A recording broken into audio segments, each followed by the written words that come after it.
สียงตบมือสวดให้จักบาทในพี่น้องเนาะ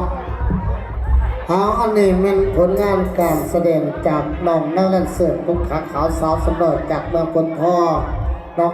จากทีมงานลูกหลานนำมาฝากมาตอนมานี่เนาะเอาวันนี้ก็เป็นการศึกษาศิลปะก่อนพี่น้องเป็นพ่อกับพ่อเสริมหาสุขนาเวทีน้ำภาพพี่น้องมักพ่อกับพิธีกรด้านหน้าเวทีเขาคนนี้ก็คือ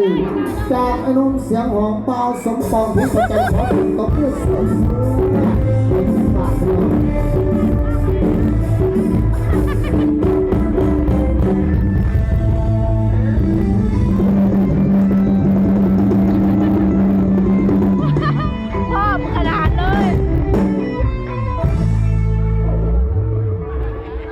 น้องสอนเด็กที่เนาะ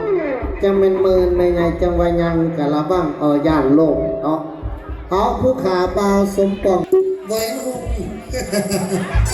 นอนทานเองและการพร้อมด้วยทานหน่อยทานเสือไส้ทานหนูพร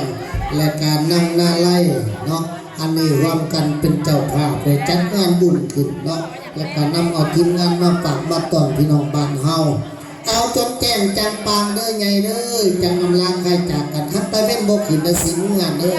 น้องตั้งให้มันแจ้งไปเด้อเสียดายสถานที่เนาะคัดฝนบ่ตกเพราะว่าเสาลงเดินเตมาคัดลงได้จังขึ้นบ่ได้คือมื้อนี้เนาะเอาบัดนี้บ่เป็นการสักษาเสียเวลา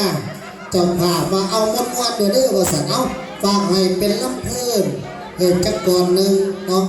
ฝากต้อนพี่น้องเฮาฟ้อนน้ำกันด้วยเจ้าภาพเด้อมวนน้ำกันมานี่เนาะเรายาปลาแป้งคนนี้โทรพี่น้องยินน้ำโดดตัวมือทั้งหนายินน้ำโดดแล้วก็มาฟ้อนน้ำกัน